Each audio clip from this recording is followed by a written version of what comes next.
Welcome to. Before you start, where do you want me to look when I'm addressing? Do you want me to look directly into the camera? I'll stand over here.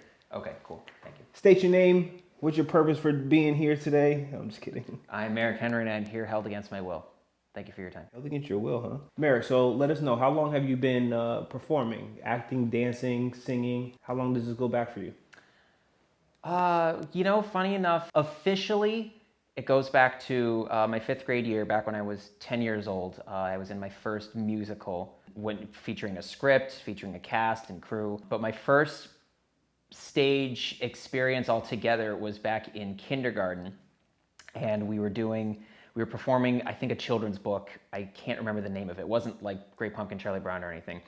And I was cast in the lead role for that, but I was too nervous to take on that responsibility of everyone looking at me. I was just incredibly shy when it came to that stuff back then. So I was actually put on tech. I was the man with the flashlight, and I would shine on the lead characters so that they were in their spotlight. And that was my job in kindergarten, and that was my first performance experience. It was tech, surprisingly enough. So when did you find yourself more wanting to be in the spotlight? I had done a lot of theater throughout middle school. It wasn't until high school where I discovered that I enjoyed people knowing my name for me being myself. And more specifically, it was really the turning point for me was June 25th, 2009, which was the day that Michael Jackson died. And when his music videos were played on repeat all weekend long on VH1 Classic, that was when I knew that's what I ultimately gravitate towards. Flashy costumes, great choreography, awesome vocals, showmanship, performances, not just, as an entertainer, but also even just acting in those videos. That's what inspired me most, and I took that into my high school career, and I really enjoyed having people know who I was for me, not for me playing a character or whatever, or being someone else on stage. So that's really when the spotlight started for me, was that weekend and that day is always going to mean the most to me because that was the day that I began my musical journey as an artist.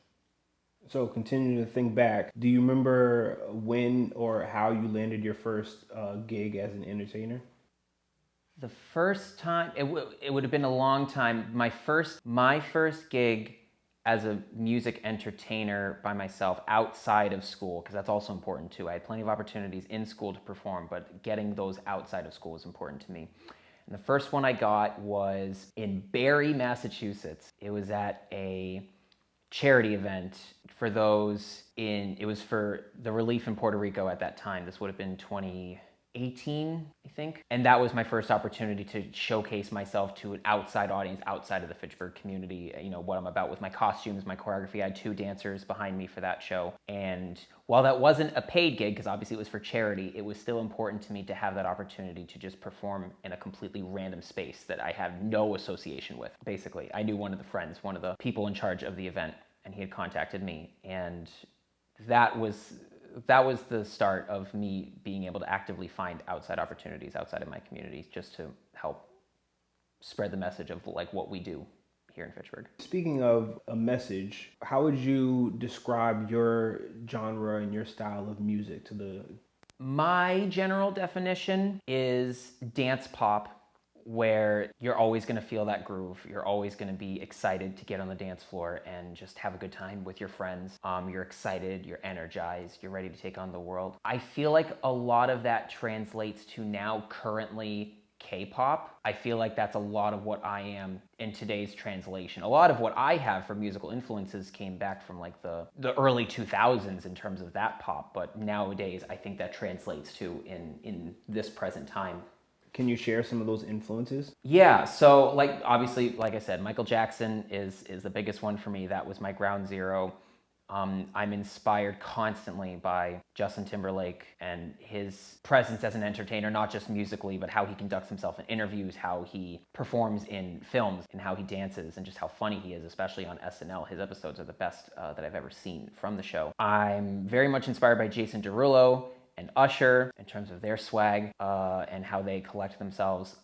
Musically, I've been inspired recently by Ariana Grande's music a lot. Certainly Britney Spears' music, going back in terms of that dance pop. I'm a big fan of those that can walk out onto stage by themselves and just captivate an entire audience by just being one person on stage. That is what inspires me, and those are the artists that I will always gravitate towards. Even Psy, Gangnam Style, one of the biggest K-pop artists ever. I am so mesmerized by that man. He's not trained as a dancer. I'm not trained as a dancer. I can dance. I admit that for myself, but I'm not trained. And I would categorize myself in that same class with Psy, where we don't have complete, clean training with our dancing, but we can still move really well and move in such a unique way that's going to stand out from everyone else on stage, and people will remember that and walk out of the show recognizing that, hey, this guy, he just moves in his own way, but it's always in time, it's always on beat, it's always on rhythm, and I'm still captivated and watching what you're doing. So I definitely relate to Psy, especially for that reason too. In looking at your influences and having now, more performances under your belt, what's been the hardest lesson that you've had to learn or teach yourself? I'd say the hardest thing I've had to learn from these shows is how to pick myself up after doing a show. I put a lot of energy into what I do. There's a lot of pre-production that goes into what I do in terms of knowing the material vocally and dance-wise, picking out the costumes, rehearsing all of that material, gathering all the equipment and either setting it up in studio for a show or going out on the road for said performance. There's a lot of energy that takes place and a lot of buildup that goes up to that day. And afterwards, I usually crash pretty hard from that because I put so much energy into that. And the more that I perform, the easier it gets handling that post-show energy that's really down, almost as blue as the light that's shining on me right now. That's probably been the hardest thing for me to learn, is just how to pull myself out of doing one show once it's done and then getting energized and revved up to do the next show. And I'm always thinking about the next show too. I'm constantly going with that stuff, but it's a matter of pulling my energy back up in order to go full steam ahead onto the next show or the next project. What's your process in recording the music and ultimately getting it ready for release and or performance? The process is slow. It's gotten faster the more that I've done it.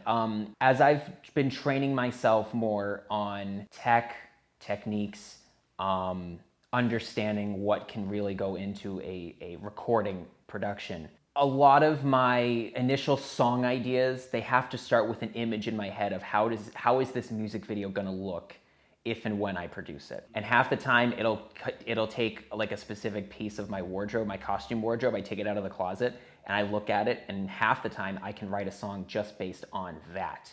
That's usually my biggest inspiration for song material, because I have the look of how the video is gonna be, so I can craft the song towards that finished product. I'm very visual in that way. I'm really a video artist first, more so than a music artist. It's the video that's always going to be the big priority for me. But once I have the song written and I understand where I want to go with whatever character I'm looking to portray in said song, it comes down to what is the melody of the instruments that I want. I'm very big on horns. I'm very big on hearing the bass and what's going to drive that groove in a song. And once at least that skeleton is put together, then I can start to form the surrounding vocals, the surrounding harmonies, and how I want my vocals to fill the track, so that it's not just one singular voice, so that way you have this plethora of sound to really shape the song. And once that part's done, then the really exciting part for me comes on, where we get to shoot the video for it. And we get to figure out what it's gonna look like, where it's gonna be shot, who am I bringing on for camera, who am I bringing on to support behind the scenes. That's the part that excites me really more so. The songs are more a dime a dozen to me. Some songwriters are passionate about their song material. I'm more passionate about my video material, personally.